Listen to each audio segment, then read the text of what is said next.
Hey, welcome. I'm glad you've joined us. One of the things that I often hear from my clients is that the struggle to keep the negative voices out of their head and the negative thoughts and the self-defeating thoughts and the sabotaging thoughts and the demeaning thoughts. And one of the things to consider with this, first of all, we all have them to greater or lesser degree. So we can't eliminate them altogether, but one of the things that we can do to reduce them is to recognize their source. Who are these voices? And in working with clients for 37 years, very typically, if not always, but very typically, they are the voices of influential people from our past. If we had a verbally or emotionally abusive father or mother or grandparent or a spouse or a ex of some sort, oftentimes what we will do is, for example, if we have a very emotionally abusive parent, we move out of the house, which is great, but we leave them in our head. And so their voice becomes our thought in our head. And we keep hearing them, the self-defeating, the demeaning, the abusive expressions continue to play in our mind.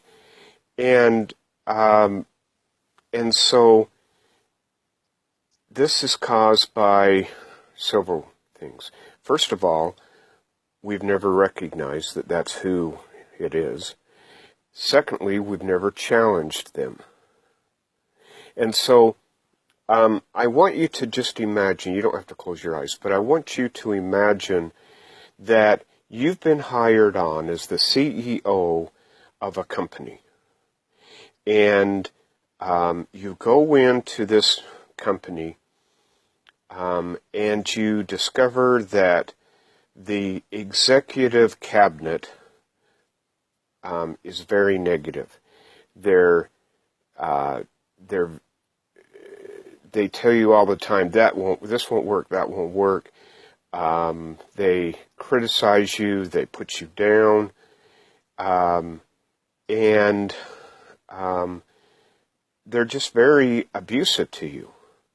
Well, I think we would all agree that the first thing we would do is we would clean house. We would give notice to all of those people who were demeaning and negative and destructive. And we would say, you are no longer welcome here. You are no longer...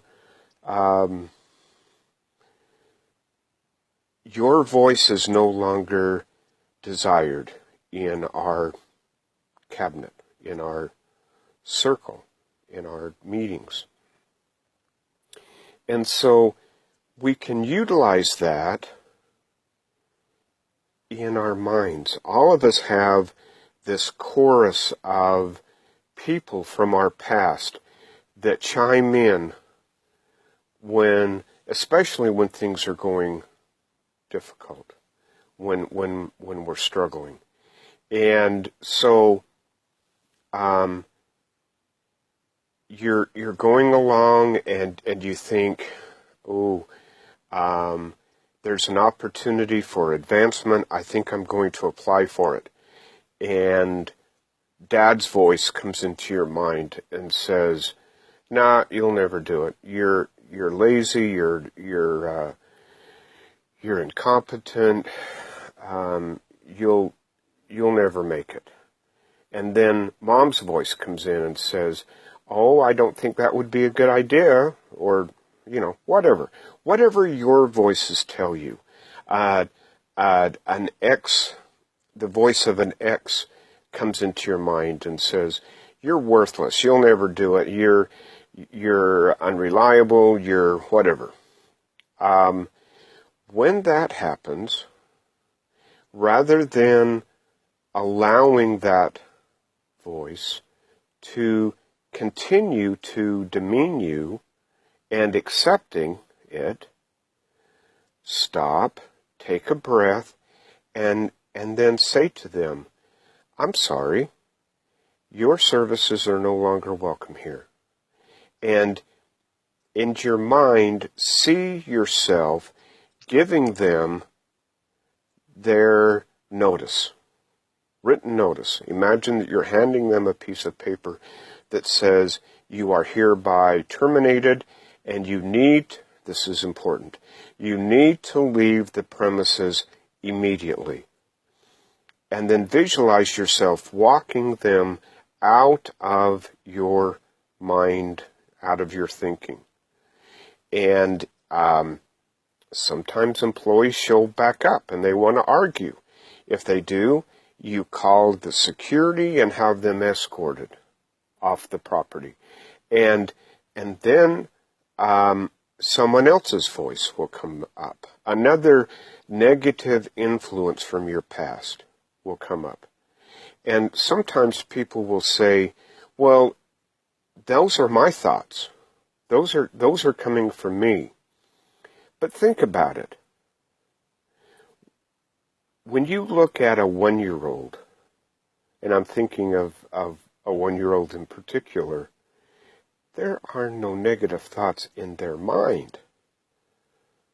They are filled with joy and confidence, and their attitude is, I can do anything, and I'm going to try. So those thoughts didn't come from us. Those are thoughts that we learned. And it doesn't really matter who we learned them from.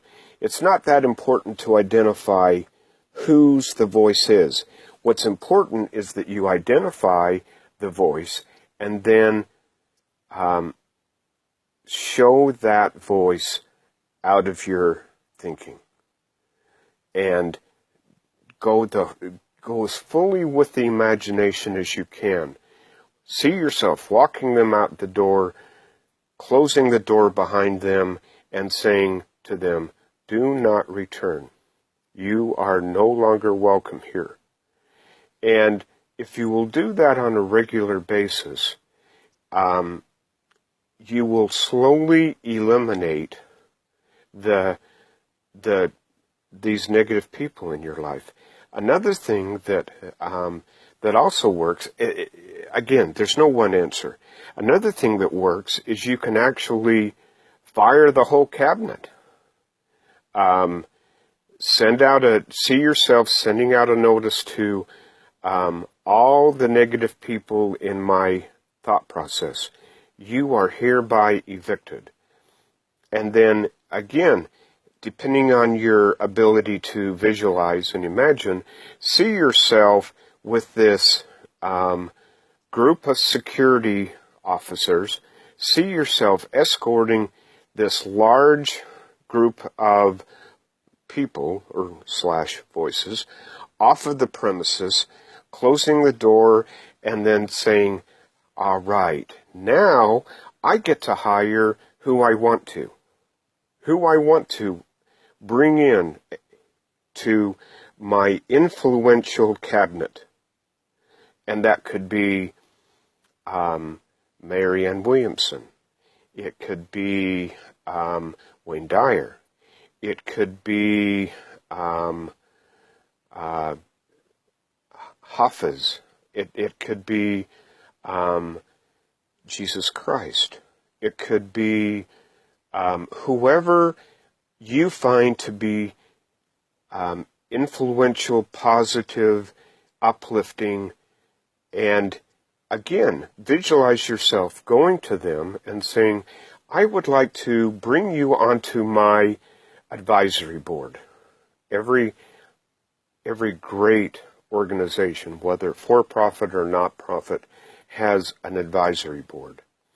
So bring them on as your advisory board and say to them, excuse me, say to them, when things come up, I want to hear from you.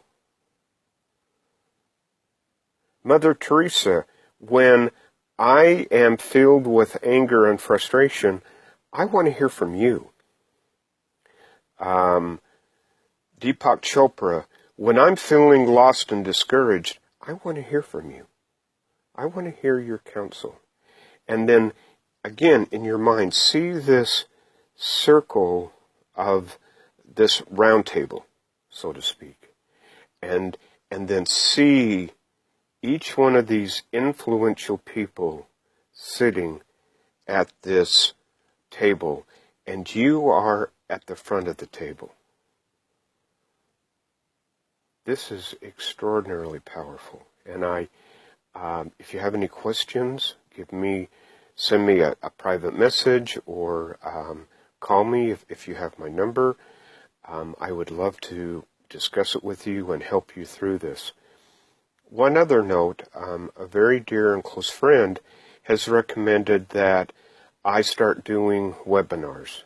And these would be reasonably charged, and it would be for people to, instead of paying $70 a session, they would pay maybe $70 for a set of 3.